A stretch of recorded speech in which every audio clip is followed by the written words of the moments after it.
Good day and welcome to a new video. Don't forget to like, share, subscribe. Hello and welcome to Weekly Tips, where I'm putting some sense in your tip jar.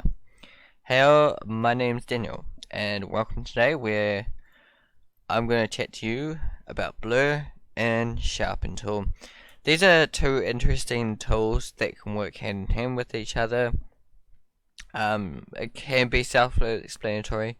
They blur details out and they sharpen details out, and things like that. Those are two different things. It can make a line more crisp versus more wavier and vague kind of a feeling. And I feel like there's many ways to use these tools. Whether you're using them in your artwork, in your photos, things like that.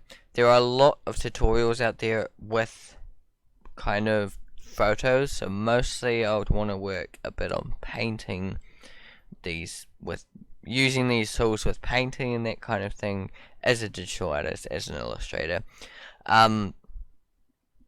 So I find that blur tool can be used to blur things out. Rather than like gouache and blur, you can use blur tool.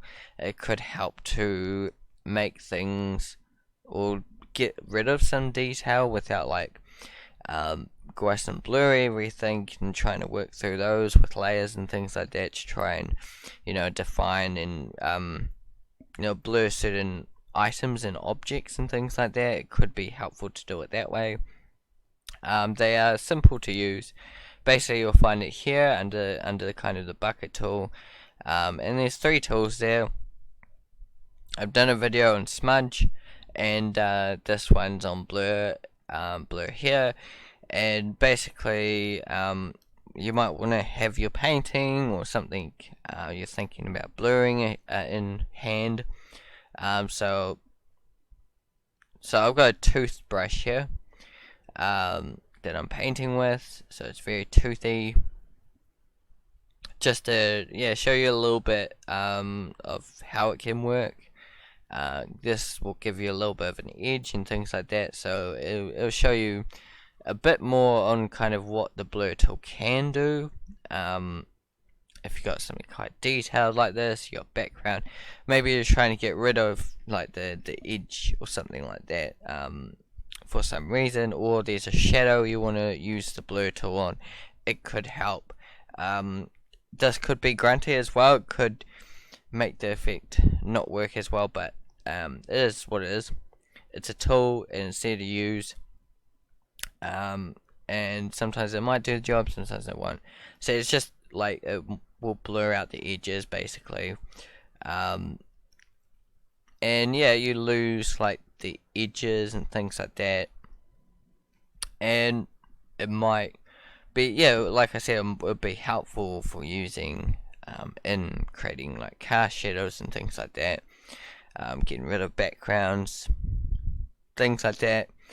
It can be a very helpful tool for doing that. Now the sharpen tool sharpens things, but what I learned too is it does bring forth any details that you have. So like I was using before, I have a detailed brush, and you can see now that I'm losing a lot of the detail. We can do this in another color so you can kind of see the effect. You lose the detail when you get very close together, but what the sharpen tool does, it brings things forward, it pushes the lines, makes them sharper, brings all the details forward as well, sharpens those up. So you can use this in a fun way, and also bring back the detail if you want to keep the detail of your brushes. It could be a helpful tool to use in that way. If we bring forth the sharpen tool, and it will sharpen the edges.